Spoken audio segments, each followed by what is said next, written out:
मुस्लिम इलाके से रामनवमी की यात्रा निकलेगी तो पथराव तो हो गई।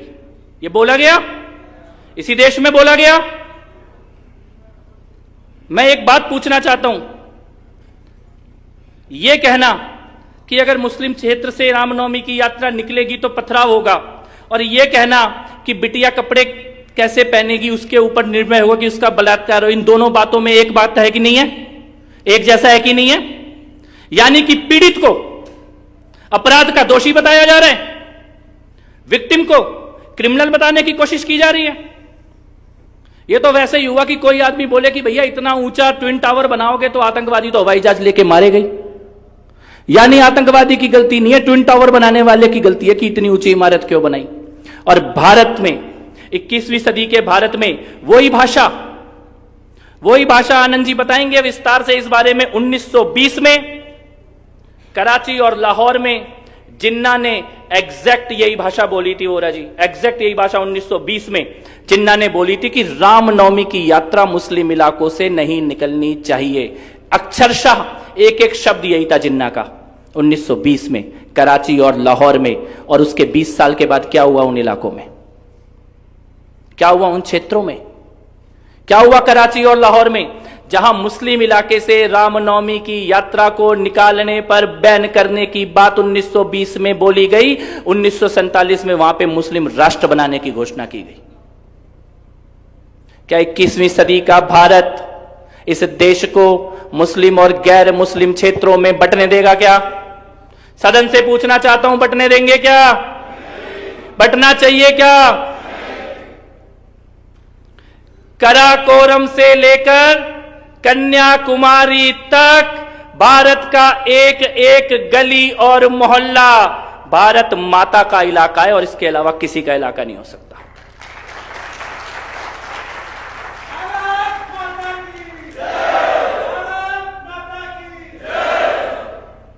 नवोन्मेष के माध्यम से यह प्रयास किया जाएगा और यह प्रतिवर्ष किया जाएगा। भारत की प्राचीन संस्कृति, इतिहास, वैभव, शौर्य, त्याग, बलिदान, शूरता, इससे परिचय भी कराया जाए और उस भावना का पुनर्जागरण भी किया जाए। और जब मुझसे कहा कि भारत के प्राचीन इतिहास के बारे में जो झूठ फैलाया गया है उसको तोड़ने का काम करेंगे, तो मैं बधाई देना चाहता हूं आयोजकों को। इस सदन में आने से पहले गेट से लेके यहां तक आते आते वामपंथियों के द्वारा बोले गए आधे झूठों को तो आपने अपनी प्रदर्शनी के माध्यम से ही खत्म कर दिया। आर्यभट्ट, वराहमिहिर, ब्रह्मगुप्त, भास्कराचार्य, कितने तो नाम है। और इस सदन में बैठे हुए हैं प्लास्टिक सर्जन बैठे हुए हैं, न्यूरो सर्जन बैठे हुए हैं, वैज्ञानिक बैठे हुए हैं, इंजीनियर बैठे हुए हैं, वाइस चांसलर बैठे हुए हैं, विश्वविद्यालयों के सभी प्रबुद्ध लोग बैठे हुए हैं। और हम सबको मालूम है कि हमसे कितना बड़ा झूठ बोला गया। जिन खोजों के बारे में भारतीय विज्ञान और ज्ञान परंपरा हजारों साल पहले बता चुकी थी, उनका क्रेडिट हमारी ही पुस्तकों में विदेशियों को देने का कुत्सित प्रयास किया गया। और किस प्रकार के झूठ बोले गए, मैं अपनी प्रस्तावना में कुछ झूठों को आपके सामने रखना चाहता हूं। सबसे बड़ा झूठ, भारत की चेतना को कुंद करने के लिए यह बोला गया कि भारत में शिक्षा का मॉडल अंग्रेजों के द्वारा लाया गया। और बार बार यह बात बताई गई कि अंग्रेज नहीं आते तो भारत में मॉडर्न एजुकेशन नहीं आती, अंग्रेज नहीं आते तो भारत में इस प्रकार की शिक्षा व्यवस्था नहीं होती, अंग्रेज नहीं आते तो सभी जातियों के लोगों को पढ़ने का मौका नहीं मिलता, अंग्रेज नहीं आते तो गांव-गांव में स्कूल नहीं खुलते। मैं इस मंच के माध्यम से यह बात बताना चाहता हूं कि इससे बड़ा झूठ कुछ नहीं हो सकता। भारत ने अंग्रेजों से शिक्षा का मॉडल नहीं लिया है, अंग्रेजों ने भारत से शिक्षा का मॉडल लेकर अपने बच्चों को पढ़ाना शुरू किया है। और ये कोई विचार में बोली गई बात नहीं है। अंग्रेजों के अपने खुद के सर्वे, अंग्रेजों की अपनी खुद की रिपोर्ट और एक पुस्तक के बारे में आपके बीच में रखना चाहता हूं। यहां से जाने के बाद आप उसको पढ़ना। आदरणीय धर्मपाल जी के द्वारा लिखी हुई पुस्तक है the beautiful tree. The beautiful tree, इसको आप सभी लोग जाके पढ़ना, ज्यादा बड़ी पुस्तक नहीं है। और धर्मपाल जी ने उसमें अपने विचार भी नहीं लिखे, केवल भूमिका लिखी है। भूमिका के अलावा 18वीं शताब्दी में अंग्रेजों के द्वारा किए गए सर्वे की रिपोर्ट को रखा है। और अंग्रेजों ने अपने सर्वे में 18वीं शताब्दी में यह बात बोली कि भारत के गांव गांव में गुरुकुल की व्यवस्था, भारत में हर एक जाति के लोग शिक्षा ग्रहण करते थे, माध्यमिक शिक्षा भी और उच्च शिक्षा भी। और ये 18वीं शताब्दी की बात आपके सामने रख रहा हूं, जब नालंदा और तक्षशिला जैसे विश्वविद्यालयों को उससे पहले ही आक्रमणकारी तोड़ चुके थे। तब जब अंग्रेज भारत में आए थे, उस वक्त भारत की शिक्षा व्यवस्था और भारत की साक्षरता दर और भारत में प्रति व्यक्ति स्कूल ब्रिटेन के मुकाबले हजारों गुना ज्यादा था। और यहां से जाने के बाद एंड्रयू बेल नाम के अंग्रेजी अधिकारी ने वहां पे शिक्षा का मॉडल लागू करने की कोशिश की और 18वीं शताब्दी के बाद ब्रिटेन की साक्षरता दर बढ़नी शुरू हुई। पहले वहां पे केवल अमीर लोगों के बच्चे पढ़ा करते थे, गरीबों को पढ़ने का कोई अधिकार नहीं था और पढ़ाई के नाम पर केवल जिसको बाइबल पढ़ना आता है केवल उनको टीचर बनाया जाता था।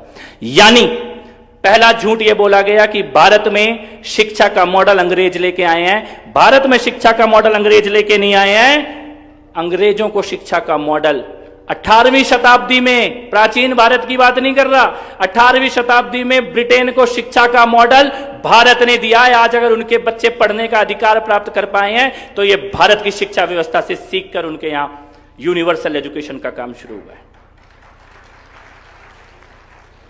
दूसरा झूठ जिसको आज पर्दाफाश करने की बहुत बड़ी आवश्यकता है और मैं कई बार इस बात को बोलता हूं, एक बहुत भयानक झूठ हम लोगों के बीच में फैलाया जाता है कि हम तो कभी एक ही नहीं हो सकते, बोला जाता है। और हमारे बहुत प्रबुद्ध लोग भी कई बार बोलते हैं, जब समाज की चिंता होती है, धर्म की चिंता होती है, तो कहते हैं हमारी सबसे बड़ी कमजोरी यह है कि हम कभी एक नहीं हो सकते, हम तो जातियों में बटे हुए हैं, हम में तो आपस में इतनी फूट है। मैं ऑन रिकॉर्ड नवोन्मेष के मंच से यह कहना चाहता हूं कि जातीय भेदभाव की जितनी भी बातें हम लोगों को पढ़ाई जाती हैं, ये सब 200 साल पहले अंग्रेजों के एजुकेशन मॉडल को बनाने समय गढ़ी गई हैं। और जो कहते हैं कि हम कभी एक नहीं हो सकते, मैं इस मंच के माध्यम से यह सवाल आपके सामने रखता हूं, पूरे विश्व में एक भी ऐसा राष्ट्र बता दो जहां एक ही धर्म को पालन करने वाले 100 करोड़ लोग एक साथ रहते हो और आपस में कोई युद्ध ना करते हो पूरे विश्व में।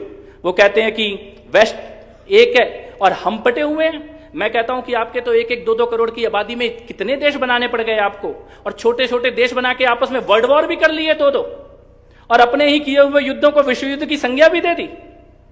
तुम 25 देश आपस में एक साथ नहीं रह पाए, पिछले 100 सालों में 2 बार वर्ल्ड वॉर कर चुके, एटम बम एक दूसरे के ऊपर चला चुके, और इस्लामिक देश Iran, Iraq, Syria, Pakistan, Afghanistan, Bangladesh, कौन किससे नहीं लड़ रहा। अकेला अगर एकता का सूत्र अगर पूरे विश्व में कोई समाज सिखा सकता है तो सनातन हिंदू समाज सिखा सकता है, जहां 100 करोड़ लोग एक साथ बिना युद्ध के एक साथ आपस में रह रहे हैं। झूठ नंबर 3 जो हमारे मस्तिष्क में बोया गया है, बार बार बोया गया है, उस झूठ को भी नवोन्मेष के माध्यम से उजागर करना आवश्यक है। और कितना भयानक झूठ कि हम सब अपने बच्चों को बताने लगे कि हम तो 1000 साल गुलाम रहे हैं, हम तो 1000 साल गुलामी के शिकार रहे हैं, हम तो गुलाम रहे मुगलों के, हम तो गुलाम रहे अंग्रेजों के।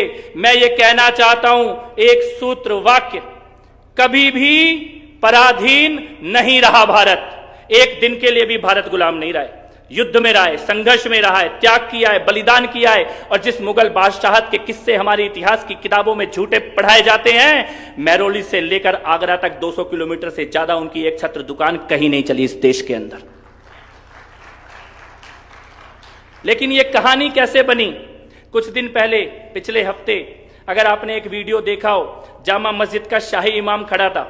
आप गूगल पे सर्च करना जामा मस्जिद शाही इमाम, जामा मस्जिद का शाही इमाम खड़ा था पिछले हफ्ते, और उसके पीछे खड़ा हुआ एक आदमी नारे लगा रहा था, हिंदुस्तान के बादशाह शाही इमाम जिंदाबाद। हिंदुस्तान के बादशाह, जिसकी दुकान जामा मस्जिद के अंदर भी नहीं चलती, उसको हिंदुस्तान का बादशाह बताया जा रहा था। उसके पीछे खड़ा हुआ जो चमचा हिंदुस्तान का बादशाह शाही इमाम जिंदाबाद के नारे लगा रहा था, वैसे चमचों ने हमारी इतिहास की किताबों को लिखा है, जो मुगलों की बादशाहत के किस्से हमें सुनाते हैं। जिस समय मुगल भारत में थे, उस समय उनसे बड़े बड़े साम्राज्य इस देश में थे, दक्षिण भारत में, महाराष्ट्र में, और उनके शौर्य के आगे मुगलों की हिम्मत नहीं होती थी कि वो सामना भी कर पाए। और जहां मुगलों का साम्राज्य रहता था, वहां भी किसी राजा से संधि के द्वारा रहता था, समझौते के द्वारा रहता था।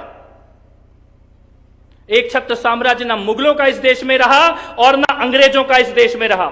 जिस अंग्रेजों के साम्राज्य की बात की जाती है, 1912 से पहले तो विक्टोरिया के साम्राज्य ने भारत में किसी राज्य के साथ संधि तक नहीं की थी शासन चलाने की, और 1857 तक तो ईस्ट इंडिया कंपनी व्यापार के बहाने घूम रही थी। उसके बाद ब्रिटिश साम्राज्य भारत में आया है, उसके बाद गोरक्षा का भव्य आंदोलन इस देश के अंदर हुआ है, उसके बाद 1912 में संधि की गई है राज्यों के साथ, और जब उनकी संधि हुई तब भी आधे भारत के राज्यों के साथ हुई, आधे से ज्यादा भारत राज्यों के साथ उनकी संधि तब भी नहीं हुई थी।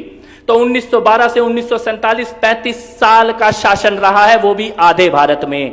कोई हम 100-150 साल अंग्रेजों के गुलाम नहीं रहे, ये तथ्य कहता है, ये इतिहास कहता है इस प्रकार के। और जिस दिन 1947 में भारत की आजादी के दस्तावेज पे साइन कराने थे, क्या भारत की अलग अलग रियासतों के राजे रजवाड़ों से 500 से ज्यादा से हस्ताक्षर नहीं कराने पड़े? क्या उनसे संधि नहीं करनी पड़ी? यानी उस समय 1947 में उन 500 लोगों की अपने अपनी जमीन पर अधिकार था, अपने अपने यहां पे सत्ता थी, अपने अपने राज्यों के मालिक थे, और उन 500 में से कितने मुगल थे? मुट्ठी भर भी नहीं थे। यह इस भारत का सत्य इतिहास है। लेकिन वामपंथी और जिहादी मानसिकता ने हमें हीनता में, ग्लानि में डुबोने के लिए यह झूठा इतिहास पढ़ाया कि हम 1000 साल गुलाम रहे। भारत एक दिन भी गुलाम नहीं रहा, कभी भी पराधीन नहीं रहा भारत। ये सूत्रवाक नवोन्मेष के माध्यम से भारतीय जागरण का हिस्सा बने। इसके बाद सबसे बड़ा झूठ जो मैं इस मंच के माध्यम से कहना चाहता हूं और जो आज बार बार रिपीट किया जा रहा है, हमारी आंखों में आंख डाल के सवाल किया जाता है कि आजादी की लड़ाई के समय तुम कहां थे, तुम्हारे पूर्वज कहां थे? और एक झूठ बेचा जाता है कि कांग्रेस ने भारत का स्वाधीनता संग्राम लड़ा, कांग्रेस ने भारत की आजादी की लड़ाई लड़ी। इससे बड़ा झूठ कुछ नहीं हो सकता। कांग्रेस ने कोई आजादी की लड़ाई और स्वाधीनता संग्राम नहीं लड़ा। कांग्रेस ने अंग्रेजों के साथ सौदेबाजी करके राष्ट्रवादियों को सत्ता से बाहर रखने की साजिश के लिए कांग्रेस की स्थापना की गई थी।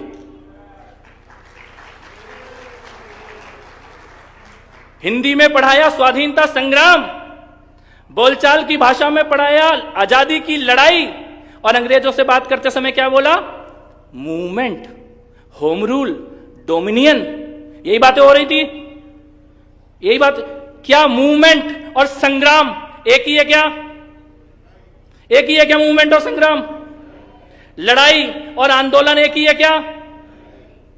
मैं आपको एक तथ्य आपके सामने रखता हूं नवोन्मेष के माध्यम से। कांग्रेस की स्थापना आजादी की लड़ाई में राष्ट्रवादियों और धर्मावलंबियों के हाथ में भारत की सत्ता अंग्रेजों के जाने के बाद ना आ पाए, इस साजिश से कांग्रेस की स्थापना की गई। कांग्रेस ने आजादी की लड़ाई नहीं लड़ी, आजादी को डिले करने का काम किया।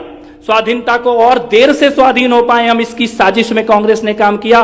और कांग्रेस के अंदर भी जब लाला लाजपत राय, बाल गंगाधर तिलक, विपिन चंद्र पाल, नेताजी सुभाष चंद्र बोस जैसे राष्ट्रवादी मजबूत होते गए, तो अंग्रेजों के दोस्त जो कांग्रेस के अंदर बैठे थे, उन्होंने बार बार साजिश रचकर अंग्रेजी मानसिकता के लोगों का कांग्रेस के ऊपर कब्जा रहे, ऐसे प्रयास किए। अब इस बात को सुनने के बाद अगर आप इतिहास को मुड़कर देखेंगे तो आपको सामने दिखाई देगी एक एक घटना, किस प्रकार से कांग्रेस ने आजादी की लड़ाई को कमजोर करने का काम किया। मैं एक उदाहरण आपके सामने रखता हूं। जिस दिन हैदराबाद के निजाम के दरबार में रानी विक्टोरिया आने वाली थी और उसके स्वागत के लिए महात्मा गांधी और पंडित नेहरू निजाम के दरबार में दरियों के सामने खड़े हुए थे विक्टोरिया के स्वागत के लिए, उस दिन काला पानी में वीर सावरकर भारत माता की जय जयकार के नारों के साथ अंग्रेजों के कोड़े अपनी पीठ पे खा रहे थे। मैं पूछना चाहता हूं, नेहरू की जेल देख लो और सावरकर की जेल देख लो, नेहरू की पीड़ा देख लो और सावरकर की पीड़ा देख लो, और यह सभागार बताए कि आजादी की लड़ाई कौन लड़ रहा था, नेहरू लड़ रहा था कि सावरकर लड़ रहा था आजादी की लड़ाई। आप अपनी जेलों की उदाहरण देता हूं मैं। अगर इन दोनों से, जैन साहब से और आनंद जी से, दोनों को मेरे को गुलाम बनाना हो और एक से मेरी दोस्ती हो जाए और एक से मेरी दुश्मनी, तो काला पानी किसको भेजूंगा? मेरे से लड़ने वाले को या मेरे दोस्त को? और 5 स्टार होटल को जेल बना के किसको रखूंगा? तो अंग्रेजों का पूरा इतिहास बताता है। और भारत का स्वाधीनता का सत्य यह है कि भारत को आजादी केवल इसलिए मिली कि भारत के क्रांतिकारियों के द्वारा जो क्रांति की गई और नेताजी सुभाष चंद्र बोस के द्वारा जो आजाद हिंद सेना बनाई गई उसके खौफ से कांपते हुए अंग्रेजों को यह डर था कि अब भारत की सेना भी बगावत कर देगी, हमारे इशारों पे हथियार उठाना बंद कर देगी। तब से उन्होंने यह निश्चित कर लिया था कि भारत को छोड़ के जाना पड़ेगा। भारत की आजादी नेताजी सुभाष चंद्र बोस, भगत सिंह, चंद्रशेखर आजाद, खुदीराम बोस जैसे वीरों के कारण मिली है, कांग्रेस पार्टी के कारण भारत की आजादी नहीं मिली है। भारत की आजादी का एक और पाप जो नवोन्मेष के माध्यम से उजागर हो, वो 1947 में भारत का पापपूर्ण विभाजन, पापपूर्ण और अस्थायी विभाजन 1947 में किया गया भारत का। और कितने बड़े झूठ के द्वारा किया गया। क्या बोला गया, क्या बोल के विभाजन किया गया? यह बोला गया कि हिंदू और मुसलमान एक साथ नहीं रह सकता, इसलिए भारत का विभाजन किया जाए। यही बोला गया, यही बोला कि नहीं बोला गया? हिंदू और मुसलमान 1920 से जिन्ना ने कराची में, लाहौर में, ढाका में जब मुस्लिम एरियों की घोषणा कर दी गई थी, उसके 25 साल के बाद यह बोला गया कि हम एक साथ नहीं रह सकते। लेकिन मैं यह सवाल पूछना चाहता हूं, क्या उससे पहले एक साथ नहीं रह रहे थे? क्या अंग्रेजों के साम्राज्य में एक साथ नहीं रह रहे थे? क्या दंगे हो रहे थे, लड़ाई हो रही थी, लेकिन एक राष्ट्र के अंदर रह रहे थे? कितना बड़ा झूठ हमसे बोला 14 अगस्त 1947 को कि एक साथ नहीं रह सकते, अलग अलग राष्ट्र की जरूरत है। और देश के दो टुकड़े करने के बाद 15 अगस्त की सुबह दोबारा बोला गया कि एक साथ रह सकते हैं। इससे बड़ा झूठ और क्या हो सकता है? अगर 14 अगस्त 1947 को एक साथ नहीं रह सकते थे, तो 15 अगस्त 1947 की सुबह यह निर्णय कैसे हो गया कि एक साथ रह सकते हैं? कैसे हो गया यह निर्णय? यानी आपको केवल सत्ता चाहिए थी, आपको केवल जमीन छीननी थी, आपको आने वाले भविष्य में एक और बंटवारे की नींव तैयार करनी थी। और यह पापपूर्ण अस्थायी विभाजन कांग्रेस के द्वारा किया गया है। आजादी की लड़ाई का संग्राम नहीं किया गया है, मां भारती का पापपूर्ण और अस्थायी विभाजन कांग्रेस के द्वारा किया गया है। यह विचार जन जन तक नवोन्मेष के माध्यम से पहुंचे, यह मैं आपको कहना चाहता हूं। किस प्रकार के झूठ हम लोगों को बोले गए, और उसमें सबसे बड़ा झूठ जो अभी थोड़े दिन पहले बोला गया। कुछ लोगों को लगेगा कि मेरे को यह नहीं बोलना चाहिए, लेकिन मैंने जुगल जी से कहा था मैं ये बात बोल के आऊंगा। कितना बड़ा झूठ बोला कि मैं गांधी हूं, सावरकर नहीं हूं। मैं एक बात कहता हूं, भाई साहब आप असली गांधी भी नहीं हो, और सावरकर तो आप हो ही नहीं सकते, क्योंकि सावरकर होने की पहली शर्त है राष्ट्रभक्त होना। सावरकर होने की पहली शर्त है अखंड सनातन भारत के राष्ट्र होने के ऊपर अटल विश्वास होना। और जहां तक गांधी सरनेम की बात है, उसका मैं एक एग्जांपल आपको देता हूं। मैं दिल्ली के पास एक जगह है उत्तर प्रदेश में, मुरादाबाद में एक खान साहब दुकान खोल के बैठे थे, पेठे की दुकान खान साहब की मुरादाबाद में। और दुकान के बाहर बोर्ड लगा था, आगरे का मशहूर पेठा हमारे यहां बनता है। दुकान मुरादाबाद के खान साहब की, और बोर्ड लगा था आगरा का मशहूर पेठा हमारे यहां बनता है। तो मैंने कहा भाई साहब आगरा का पेठा तो आगरा में बनता होगा, तुम्हारे यहां कैसे बन रहा है? कह रहा अगर ये बोर्ड नहीं लगाऊंगा तो दुकान का धंधा कैसे चलेगा? ये गांधी का जो बोर्ड लगाया हुआ है ना, ये धंधा चलाने के लिए लगाया हुआ है, ये गांधी का बोर्ड इनके नाम का नहीं है।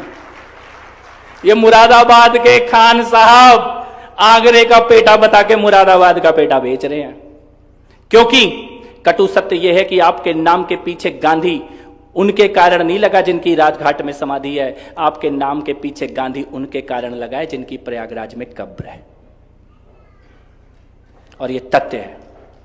और आप अपने असली पूर्वजों को देश के सामने लाएं, उनकी मजारों पर जाके 2 फूल चढ़ाएं, और तब अपने इस बोर्ड के खान साहब के पेठे को मुरादाबाद में बेचने का काम करें। तब यह मानूंगा कि आप अपने परिवार की विरासत के नाम पर राजनीति करने के लिए आए। इस प्रकार के आत्मग्लानि, निराशा, इस प्रकार का वातावरण इस देश में तैयार करने की जब कोशिश की जा रही है, तब नवोन्मेष फाउंडेशन का निर्माण किया गया है। उस वातावरण में नवोन्मेष के विचार को रखा गया है। और मैं एक बात कहना चाहता हूं, हमारे शास्त्रों में शासक के बारे में बड़ा ही स्पष्ट लिखा है, महोत्साहो महाबलो, जो आप में उत्साह का संचार कर दे, पॉजिटिविटी से आपको भर दे, राष्ट्र को और राष्ट्र के नागरिकों के अंदर एक सकारात्मक सोच का विचार उनके सामने रखे, ऊर्जा से उनको भर दे, निराशा के भाव से, आत्मग्लानि के भाव से, कुंठा के भाव से बाहर निकालने का काम करे, उसको शासक कहते हैं। और आज इस देश में और पूरे विश्व में ऐसा कौन सा शासक है जो उत्साह से भरने का काम करता है? कौन है वो शासक? कौन है जो ऊर्जा का बढ़ने का काम करता है? और ये हमला कर रहे हैं, ये सवाल उठा रहे हैं। ये सवाल राजनीतिक सवाल नहीं है, इसलिए इस मंच से बोल रहा हूं। ये भारत की विचारधारा के ऊपर हमला करने वालों के खिलाफ हमारी आवाज को उठाने का सवाल है, इसलिए इस मंच से बोल रहा हूं। वो नरेंद्र मोदी के ऊपर इसलिए हमला नहीं करते कि उनकी मोदी से दुश्मनी है, वो मोदी के ऊपर इसलिए हमला करते हैं कि उनकी हमसे दुश्मनी है और मोदी दीवार बन के खड़ा हुआ है इसके बीच में। वो रोज सुबह उठ के भारत की आर्थिक बर्बादी का स्वप्न देखते हैं, लेकिन मोदी दीवार बन के खड़ा है। वो कोरोना के काल में विदेशी वैक्सीन का गुलाम बनाने की साजिशें रच रहे थे, लेकिन मोदी दीवार बन के खड़ा है।